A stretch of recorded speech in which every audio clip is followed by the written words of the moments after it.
Good morning, everybody. Welcome to Taking Care of Business, hosted by Richard Solomon on 88.1 FM. Good morning, and to all of those music lovers out there, we're going to have a little bit of a jazz breakfast today. That's right. You may know us as the station that has tcbradio.rocks.podbean.com, and we've had our share of rock and roll people, but rock has its due to the world of jazz. In fact, jazz is considered the real American music. So with me, I have two great jazz people. I have Stan Chovnik from Metropolitan Records. And believe it or not, there was a time when there were records. And of course, did he bring any records? No, he didn't bring a single record. But these plastic things called CDs. Which, by the way, a long time ago, I had a young artist, and I was showing him my 8-track tape collection, and he was like, "Wow!" So I actually gave him one because, it was kind of like one of those little pieces of history. Yes, I still my brother Paul, who's sometimes a co-host here, and a friend of Stan's. Actually, we have an 8-track tape player that actually works. And that's amazing. Made by Radio Shack, yes. Wow. And that voice is Linda Presgrave. Hey, how are you? Jazz artist. So we got music people galore. So why don't you guys talk a little bit about yourselves? Stan, tell us about your company, and then Linda, you'll jump in and you'll tell us all about what you do. Okay. And I understand you're from St. Louis. I am from St. Louis originally. Wow, that is cool. Besides, they have good barbecue. Good baseball team, too. There you go. All right. So first of all, good morning, everyone. I hope you love jazz. My mom, many years ago, was employed by the New York Jazz and Philharmonic and worked in the business, and this is kind of a nice salute to her. I hope she's listening.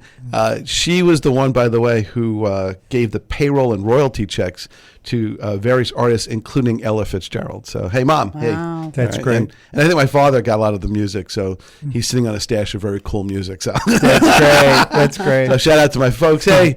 So Stan, take it away. So Metropolitan Records was founded in 1998. And one of the goals of the record company, which has remained intact till today, is to put out new music and to keep the jazz going forward. There are a tremendous amount of great jazz musicians around now, even though most people don't listen to jazz anymore. But there's also... Can I make a comment? Sure, of course. They probably don't listen because there's not enough offered on the radio. When you drive around New York, and I listen to all the stations because when you're on the radio here, for example, you need to kind of know what's going on out there. Very few places, especially if you drive a long enough distance, have or carry any real meaningful jazz or are full-time jazz. Definitely. And that's a shame. In fact, it's amazing that in New York, on the non-HD channels and on the non-satellite channels, there's no country station. Right. There's no 24-hour dedicated jazz that's situated in New York. And right. We have venues like the Blue Note and all these other places, and yet you'd think that there would be some radio station that would, be really offering a 24/7 jazz, but it's just not there. And it's a shame. It's a shame. Well, I find that at our performances, people really get very excited about them. Because they're hearing jazz, some people for the first time. All they hear really is, on the radio is some real old tune from maybe 1930. It's hard for them to relate to. But if you listen to modern jazz, I mean, it's very vital. It's exciting. There's a lot going on, and people really like it. They're just not exposed to it. So that's definitely true. Well, plus there's no jazz on television, and everybody. If it's on television, people will get into it. Absolutely, and that's key too, because that's where they get their information. That's right. Well. You mean people don't get their information from YouTube and Google? Well, they do. They do. That's true. And smartphones. Yeah. All right, Linda, tell us about yourself. You're an artist. I am an artist. Well, thank you for being in our studio. Thank you for having me. I love artists in the studio. That's like the best part of radio. By the way, if people haven't figured it out, I like to bring things into the radio sphere that other people don't do, which is exactly why you guys are here, because of the neglected, overlooked, and we appreciate that. Very much. So, very much. So you're from St. Louis, and I'm from St. Louis. I moved here 13 years ago. I've been a musician all my life. You must have been drawn by the high taxes and the ease of traffic actually, movement. I moved here because of Stan. And we had so he lied to you about the traffic. And we the met taxes. on the internet. We met on the internet, and because of jazz, we sort of came together. And so that's why I came to New York. I mean, everybody was telling me for a long time, you should come to New York, you're a musician. I used to play French horn as well. Now I'm just a jazz pianist. So I like to say I moved to New York and I simplified my life. But that's an oxymoron. I know. Everybody says, what? What do you mean? But you do have to, when you come to New York, you have to figure out what your niche is. And I think you really have to find out what you're about and make sure you do that and stick to that. And if you don't, I mean, it's just silly. So I've gotten into my niche, especially I started in an organization when I came here, International Women in Music, in Jazz, and I started to find compositions by women, inspirational artists that happen to be women, and that became my niche for a little bit. And now I'm to the point where my next CD that comes out is just going to be my own music, because that's where I've headed. And Linda's written some great jazz compositions. Well, then you'll have to give us an opportunity to debut your CD here. Oh, are you kidding? I would love that. Yeah, perfect. Perfect we actually had a show. This was a rock and roll. We had a show called State of Rock, and it was Anthony Arkin made a documentary movie about a band. It was called Speed Merchant. And we actually had the entire band here. Wow. All the members of the band and Anthony Arkin. And we had the FedEx with the CD mastered by Ron St. Germain, who does Soundgarden and other major label people. And we actually broke it out, and we actually played a lot of the music that the band had never heard in its final mastered, completed form. So that was a great thing. We had that on the internet for a while. We'll probably put that back on. That's great. That's great. And great guys, really, really great guys. And you should check out their music. So anyway, we have all kinds of music. So let's play some music too, because we don't want the entire hour to fly by of just me yakking. So I think we have a couple of things. So tell me the first tune one is actually Linda's tune. And it's a song called Rome that she wrote. And I'm playing on the CD. I'm playing soprano, saxophone. Linda, of course, is a pianist. And we also have on the CD one of our other artists who's on the label, great sax player, Todd Herbert. And we have one of his CDs, which we'll play later. And this is a song that Linda wrote. She gets a lot of inspiration on trips and concerts, and we played some concerts in Rome. And this was an inspiration for this tune. Am I correct, Linda? Yeah, the whole idea is it's like the beginning of the Roman Empire is the way it starts. And it starts off with the base, foundation. Oh, we're playing it now. Stan comes in. He's sort of shofar-esque, I would say, and kind of signaling the beginning. And then Todd comes in as a tenor saxophonist and kind of brings a modern part, and then all of a sudden we start and it lets loose like everything was letting loose, like being right in the middle of the dawn of the Roman Empire. So here's to Romulus and Remus.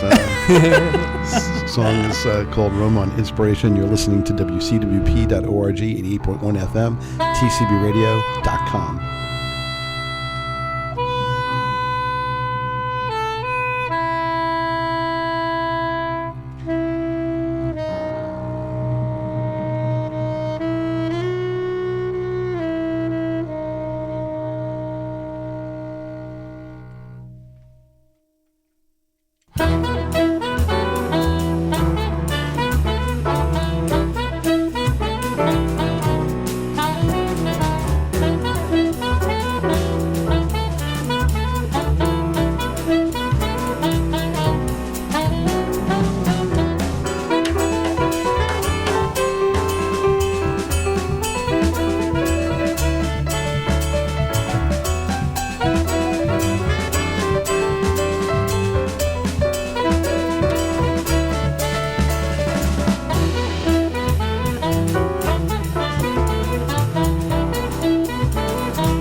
You are listening to Taking Care of Business on 88.1 FM, WCWP, WCWP.com, .org, sorry.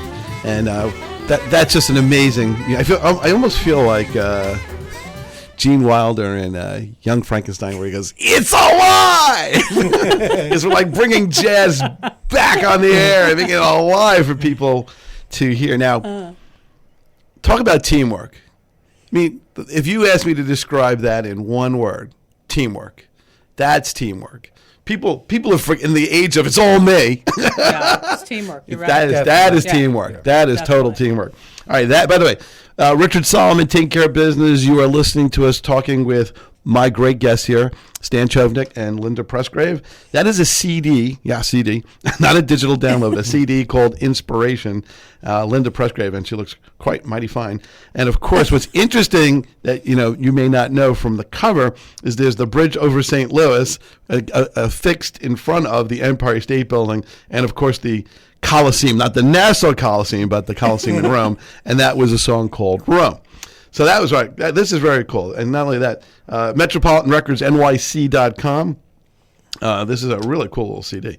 And if you just listen to that one little song, it's mighty fine.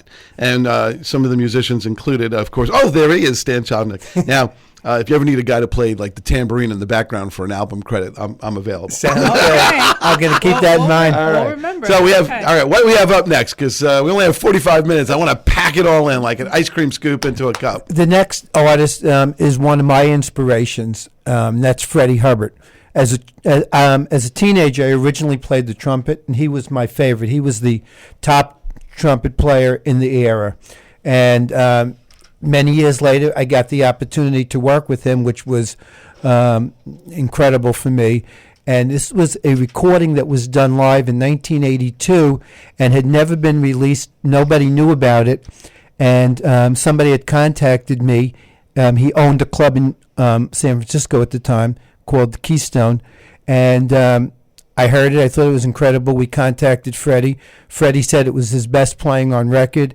And the tune that we're going to play is called Softly as a Morning Sunrise.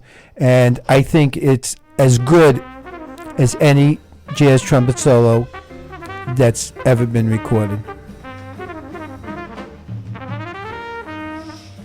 And I think most jazz artists would agree.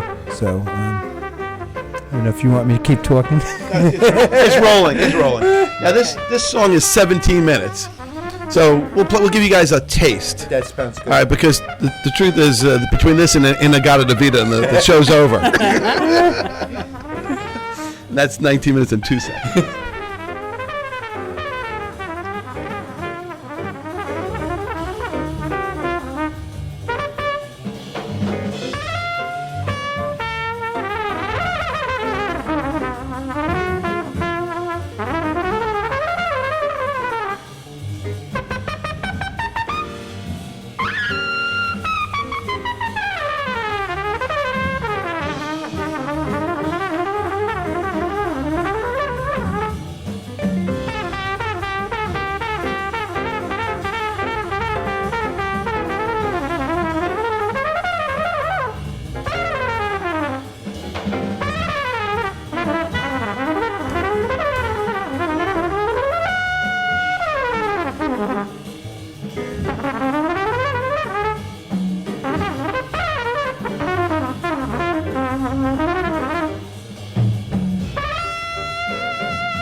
You're listening to the sounds of Freddie Hubbard.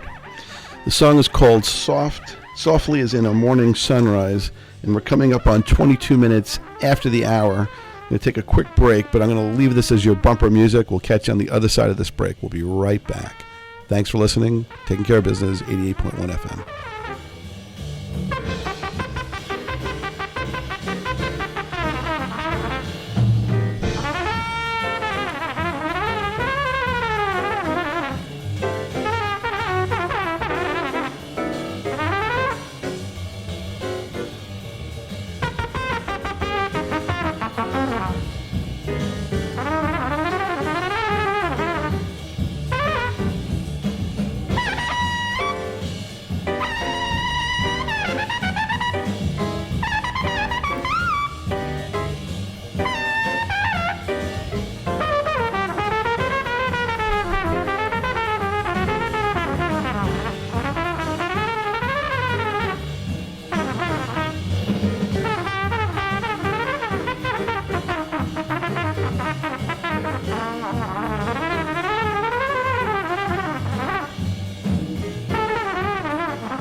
All right, we're back. Thank you for hanging in there. This is Taking Care of Business with Richard Solomon. We're going to play that softly in the background.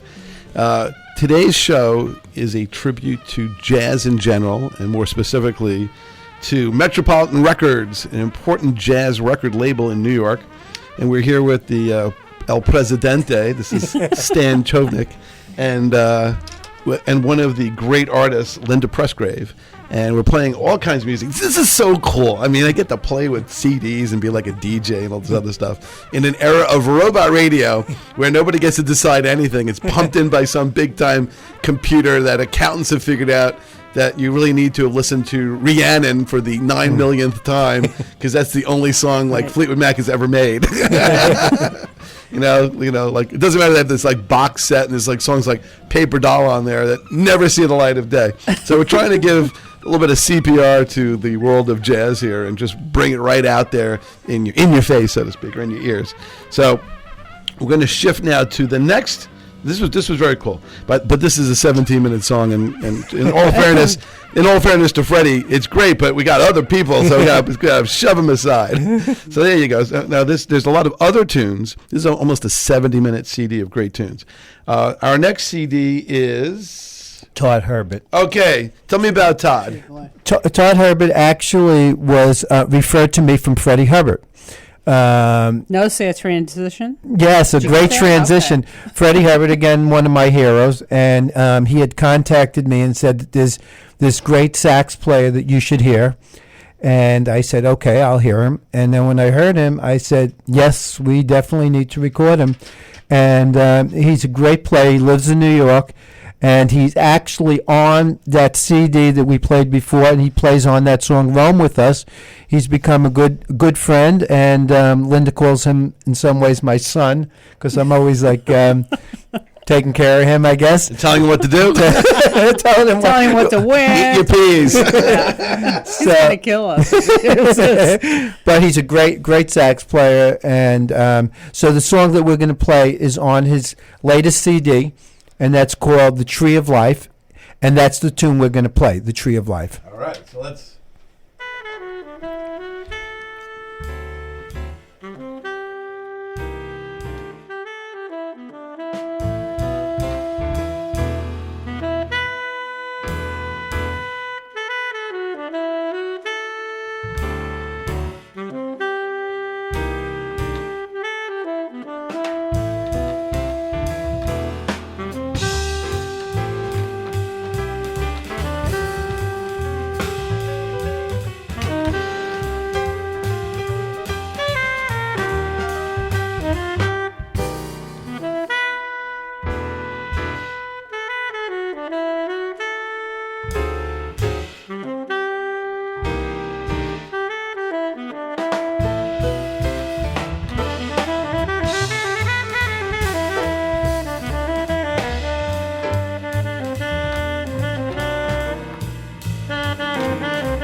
You are listening to Taking Care of Business with Richard Solomon, usually the rock and roll animal, over the airwaves of 88.1 FM, which you can find some of our rock and roll podcasts at tcbradio.rocks.podbean.com. But today we're talking jazz, and we're listening to jazz, and hopefully we're waking you up with some nice soothing music on this Saturday morning here.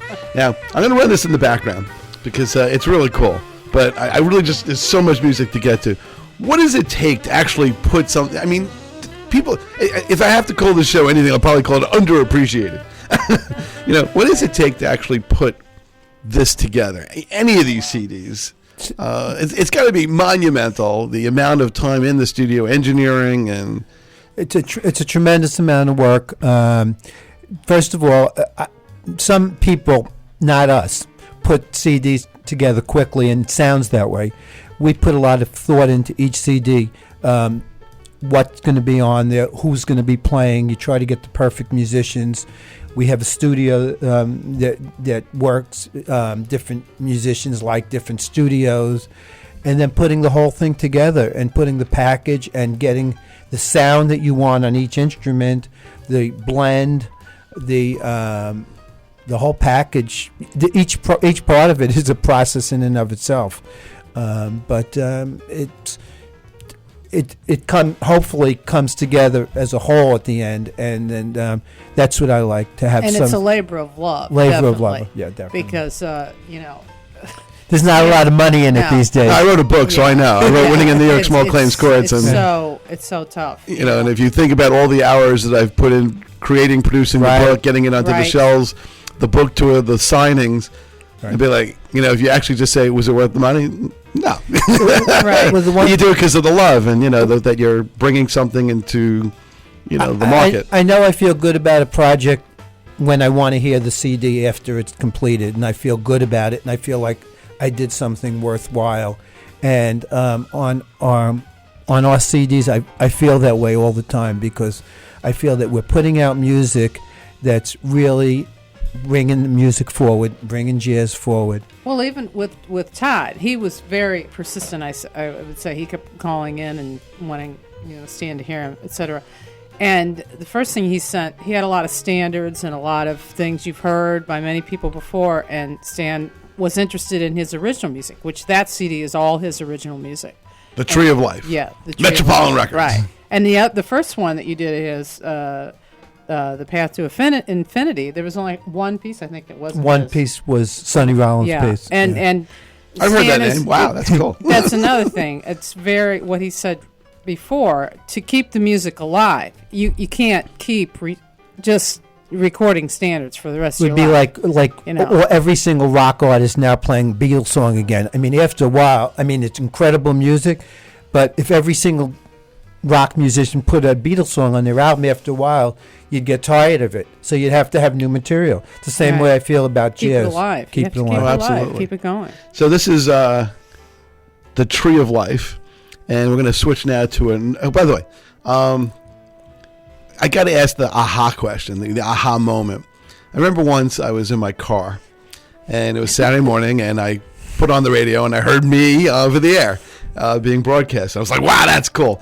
When you unwrap the CD, or you hear it being played somewhere where you least expect it, this is really for Linda first. Is there like an aha moment or a super gratification feeling or something to that effect? Yes, definitely. I mean, still, if I hear it somewhere, if one time we were playing in Warwick Hotel and they put my CD up, and it still, to me, was like, wow, that's me playing, and it was like cool? Really exciting. Yeah, I don't think I'll ever get over that unless they put on something and I go, oh no, but that doesn't usually happen. So. Now, as a producer of CDs, I guess each one is like a child. That's true. And these are your children out there. That's right. And how do you feel when your children are making it, so to speak? Oh, I think it's great. I mean, I think that all of these people are so underappreciated that to be a jazz musician in and of itself is a tremendous amount of work. I even remember, I was a musician in high school, and during the summer, my neighbor was the top student in the school. And she had a summer vacation. I was a musician. I would wake up every single morning in the summer and practice. And I'm thinking, this is a lot of work. So being a jazz musician is a tremendous amount of work. You have to constantly keep working and playing and composing, and it's a full-time job. So these people are incredible musicians and yet really underappreciated. So when you put out something and they're appreciated, you feel, well, I'm glad because they really deserve it. And I see you have in your hand Billy Harper. Billy Harper, and talk about an underappreciated musician. He's probably one of the greatest living sax players, and we were the first American label to ever record him. He had been recorded by a lot of European labels before that, and even the publications, everyone was astonished that no American label ever had him record. And we wanted him to record all originals, whatever he wanted to do, and he put together this CD, which some of the publications actually called it the best CD of the year. But there's one tune on there that's not an original, and that's a Christmas tune. It's a Christmas tune. It came upon a midnight clear? Exactly. Ooh, what a guess. It's 1 out of 6. If you heard it, because he can tell you about this later, but there was a reason why he recorded that, was that Stan was requiring everybody to record a Christmas tune when they recorded so that we would have a Christmas CD at the end of all, with all the artists on it. Is that why? But if that's right. I'm holding a jazz Christmas. That's right. When you hear Billy's version of it, came upon the midnight clear, it's incredible. Well, the nice thing about it is that's all I mentioned to him. I said, do whatever you want. He ended up coming up with a project which is called Soul of an Angel, and he ended up putting a whole CD together, which is very spiritual in and of itself, just based upon that additional thought, and it's incredible CD. All right, we're going to talk a little bit while we play, so keep going, and we'll. And the song that we're going to play is Creedence, because it's one of the shorter tunes. All right, named in honor of Creedence Clearwater Revival. I don't think so. And again, Billy's still out there now. He's a great musician, and there's some other great musicians on there. One of the other, the trumpet player on this is Eddie Henderson, who's been around for a long time. And again, what I started to say before is that CD was actually mentioned. This was put out in 2000, and a couple of publications put it as the best CD of the year, even though it was a small label and it never really got the attention that it should have. Well, because that's another thing, the amount of money it takes to actually publicize these things, Compared to Sony Records or Warner Brothers. You don't have, they can afford to put out a lot of publicity, and then people end up listening to the big labels. So. Well, that's why there's tcbradio.com. And we appreciate it. Giving voice to the voiceless. It's very important that it's out there. And sound to the unappreciated. That's right. Definitely. All right, so this is Billy Harper.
only because we only have so much time to do this. I put this on in the background and talk. What does New York need to do to get jazz out there into the public mind? I know you talked, Linda, a little bit about more on television. I guess you can only have so many people go to the Louis Armstrong Museum in Queens. I'm sure. I've been told it's very nice. His home is in, I think, Astoria. Right. Went to play a concert. Oh, did you? there. Yeah. Right, but I'm sure there's just not enough. It's not enough. It's not enough, and the radio doesn't seem to play it, and TV doesn't seem to play it, and you can get it on the pay channels on radio, but Right. And even there, it seems like there's like smooth jazz and real jazz. This jazz, it seems to be very compartmentalized. Right. What needs to be done? Well, I think that people would like jazz. They would love jazz if they heard it. And again, it's that they're not hearing it. So you wouldn't know you like something if you've never heard it. That's right. I mean, if you listen to the radio, you can hear 10 stations playing the same tune at the same time. Yeah. But no one's playing a modern jazz piece, so nobody knows they like it. And then you mention it to somebody, and they don't even know what you're talking about because they don't know what it sounds like. And even if once in a while you hear some jazz piece on the radio, it's usually an older tune.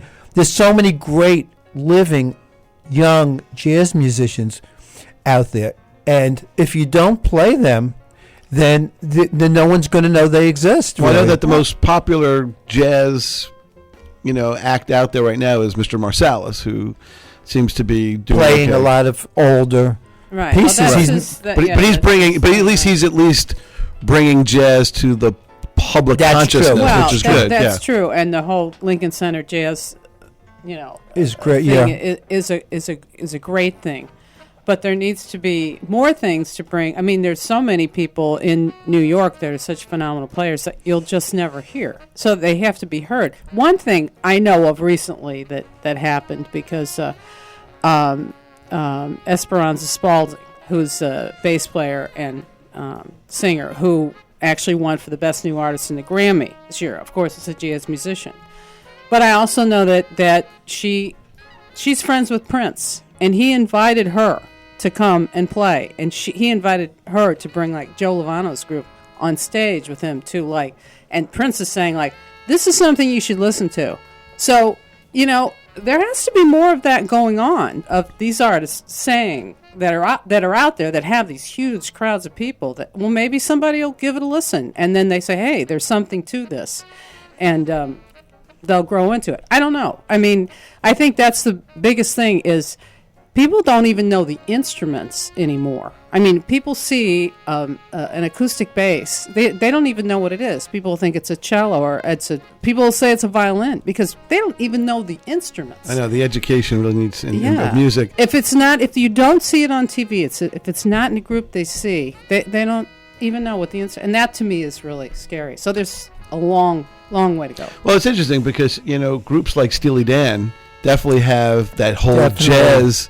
And they still have a very big crowd, but you don't see new Steely Dan kind of group coming out there. Right. They're from basically the very early 70s. Well, even when I started to listen to music, I listened to both jazz and rock. In fact, my first concert I ever went to was Jimi Hendrix and Janis Joplin together in Queens at the Singer Bowl, which is Louis Armstrong Stadium now at the tennis. But jazz and rock were not as far apart as they are now, because you would listen to a rock song and there'd be some great instrumentalists and they would be playing solos. There'd be like some jamming and some things. And now when I listen to rock, it's very plastic. It's No, I hear you. Like when you listen to something like The Doors, right? You hear where the music comes from. You definitely see that there's like when they do sort of like Riders on the Storm. Definitely, you hear that, and Steely Dan when they do all their music, right? Even just the songs like Here at the Western World, you just hear. And they actually did East St. Louis Toodle-Doo, and I think that was on the Asia album or one of the albums, I can't remember, where they played that song.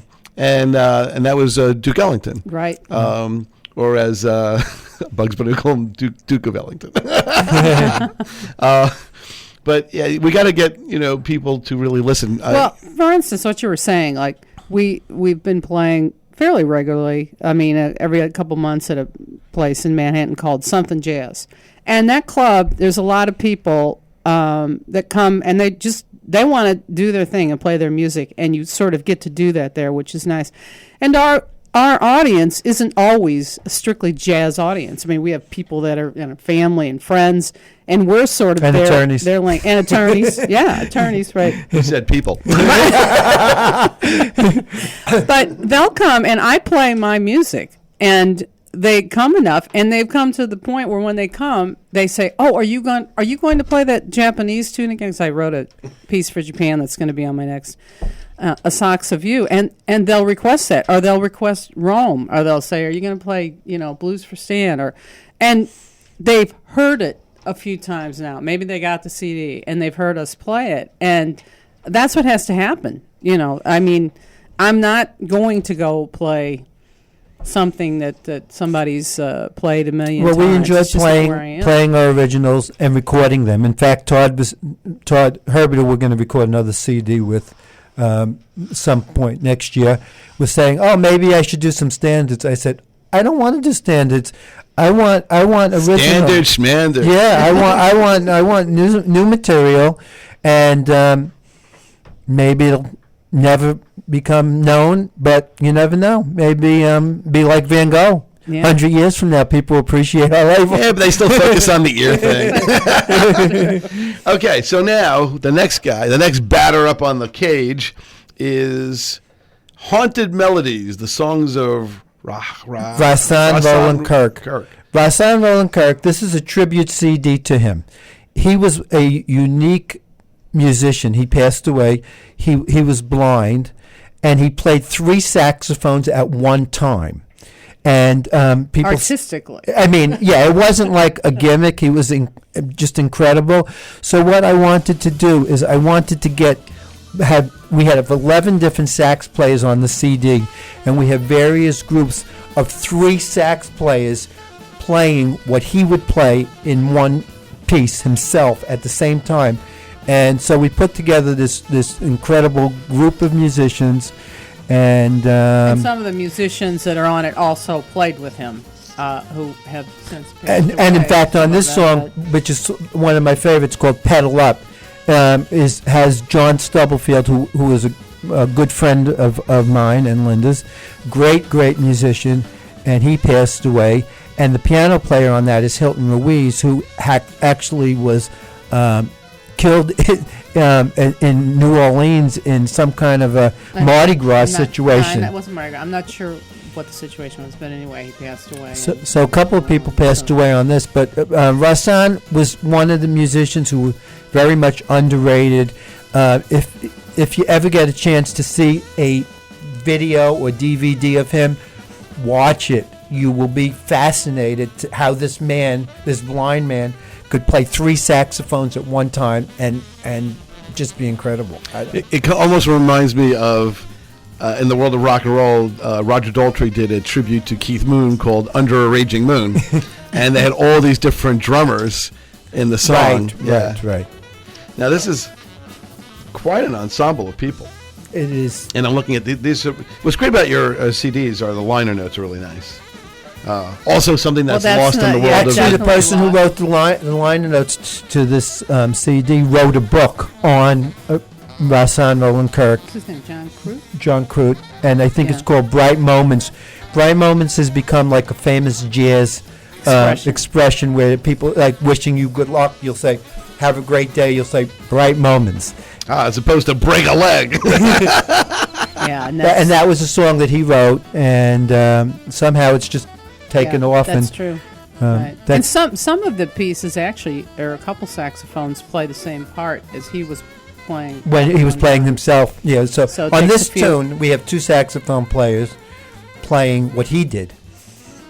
You got to tell me a little bit about RPM Studios, since they seem to pop up on a couple of the CDs as being the acknowledged venue. They don't exist anymore, unfortunately. They were in the Village, and they had a great studio. A lot of the musicians really liked it. They had great sound, great equipment, and some of them requested to go. They there. requested, Billy Harper himself wanted to go there. This one was like a who's who. It was just fun being at the session because there were so many incredible musicians there, and we have Joe Lovano's on it, Donald Harrison, who actually is does the music, I think, or on he's on Treme, and a lot of the music is which is a HBO series, yeah. And this is cool. See, we're putting it in the background because we need to be able to talk about the music other than just listen to it. I do think that sometimes when you bring some information to people, it helps them to listen to something that maybe they're not as familiar with. And I know a lot of jazz artists think that the music should speak for itself, which of course it does, but if you're going to try to bring it to more audiences, it helps to let them know a little bit about it. And one other thing I wanted to mention about this piece, it's called Pedal Up. And that brings me to my next point. We have a new CD coming out, and it's called Running with Jazz. And what it is in high school, I was a runner. And I did not run again for about 36 years. And I can relate. And I was feeling really out of shape, and I started walking, and so did Linda. And eventually it led to my second running career, where I started running again. And both Linda and I have been running races. We ran some 5K races. And they have like Nike Plus, where you can listen to music while you're running. And so I thought it would be a great idea to put out a CD of jazz, of pieces that you could run to, and it would like inspire you. It would be interesting, and you can help you run. So the next CDs we're coming out is called Running with Jazz, and I put some pieces from different CDs that I thought would be good to run with, and this piece. It gets you going. Pedal up. That's right, because you can't listen to Chariots of Fire, to run anymore. It's just, it's just worn out. All right, Richard Solomon, taking care of business, 88.1 FM, WCWP, WCWP.org. You can catch us at tcbradio.podbean.com and tcbradiorocks.podbean.com. You are listening to some fine, truly fine jazz this morning. We only have a few minutes left in the show, unfortunately. But you could go to Metropolitan Records, and you can go to their website and check out their extensive catalog. We're with their president, Stan Chovnik. By the way, it's MetropolitanRecordsNYC.com. Do you want me to give out the phone number? Sure you can. Yeah, 212-856-0131. And MetropolitanRecordsNYC.com. And that's the last few sounds of that song. So we're going to move along. That, by the way, was Haunted Melodies, the songs of Rahsaan Roland Kirk, and with some really fine musicians on there. Now, of course, since we have Linda here, we have to go back to another album of hers. Wow. And see, it's good to show up. Let me tell you, it's all about being in the moment. Right. So this is an album called The Journey, and I see the little the hemisphere of the world. And let's see. And we wanted to play the first tune, which is actually called The Journey. So let's talk about that. Tell us about The Journey. Well, The Journey, as we know, is it's not just a trip, but it's a journey through life, etc. And so this CD depicts really the journey of, once I did a performance for the first time with 4 other women, went to a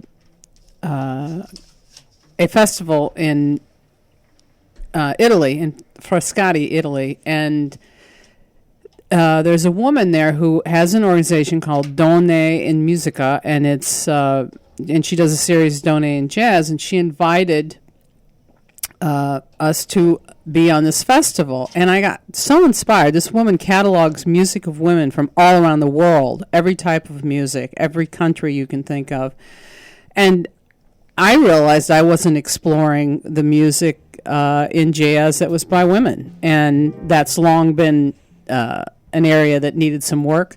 There are incredible artists in jazz that are women, and I started on this journey, and it started with this trip to Italy for Scotty and Rome, and it went from there.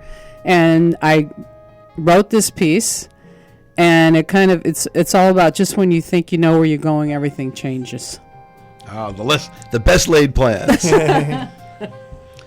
right, so you're listening to The Journey on an album called The Journey by Linda Pressgrave. And Metropolitan Records, NYC.com. I'm also playing on that song, along with a great sax player, actually from St. Louis or St. Louis. No, he's from St. Louis. Right. Oliver Lake, and he's played with everyone. He was part of the World Saxophone Quartet, which is a very famous jazz avant-garde jazz quartet where they had 4 saxes at one time.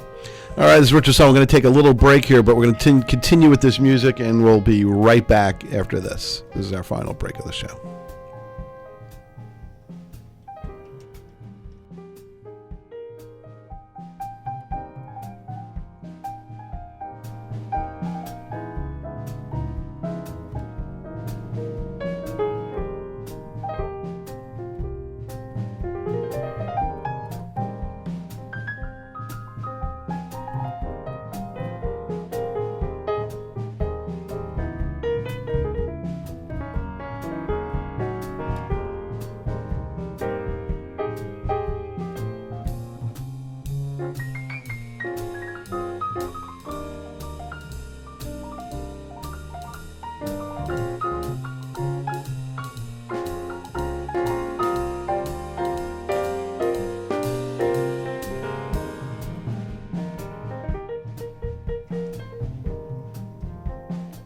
All right, we're back. Richard Solomon, Taking Care of Business, 88.1 FM, WCWP, WCWP.org. Taking Care of Business could also be found on the internet at tcbradio.com. And you could always email us at Taking Care of Business. Our special email address is tcbradiowcwp@yahoo.com. I talk fast because there's a lot to stuff into a show, because we really have a fast-moving, interesting show. Now, even though we're listening to a song called The Journey on a CD of the same name, got to ask, what is Coco Pelli's dream? Because Coco Pelli is a very interesting figure. Right. My brother used to be called Coco Pauly, but that's another story. This was not a tribute to him. Actually. Coco Pelli's dream is about, Stan has long had an interest in Native American music as well as just the whole culture. And he got me interested in it too, and have a lot of CDs of Native American Indian music, etc. And this piece just sort of came to me because I kept buying him, different things with Coco Pelli on it. And the Coco Pelli figure in general, there's a lot of stuff about what Coco Pelli was. And one of the things was like bringing stories from place to place and bringing music and abundance, a lot of different things. And so it was just because a tribute to Native American culture and music. We had Coco Pelli in the studio because Really? we went to Arizona, Uh-huh. and we went to the Pink Desert and the whole. wow. We went to the whole thing, and we did the Pink Jeep tour, and we went to sort of the whole ruins. And we saw the ancient, I guess you call them the paintings. The Right. paintings. Right. Wow. So we talked about yeah. that. Right. So we actually, Coco Pelli was actually on Taking Care of Business because everybody ends up on this show. It's actually really a great tune. And in fact, We had never played it until we got to the studio. And in fact, Oliver was late, and we at the last minute said, bring a flute. And then he kind of came in, and we started the piece. And I mean, this was truly just went through it once, and whatever came out, and I was playing it, I was like, wow, it was this is kind of really magical. great. It was really It was magical. sort of magical to actually just do that in the studio instead of like thinking this has to be this way. I didn't even have any idea how it was going to go. And I love it. It's Yeah. to me, it's like a very spiritual tune. It's one of my favorite tunes, really. And in 20 seconds, because we only have like a minute 20 left, what's Cool Bonga? Cool Bonga is actually a piece by Mary Lou Williams, who is one of the probably most famous jazz artists. Instrumentalist. Yeah, women. instrumentalist. Yeah. And so this is one of her pieces, and I just had to do it because I had to have a piece by Mary Lou Williams on there.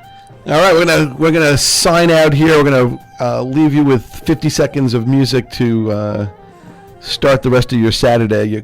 Car Talk is next on 88.1 FM. But you were listening to my guests, Linda Pressgrave and Stan Chovnik of Metropolitan Records, Metropolitan Records NYC.com.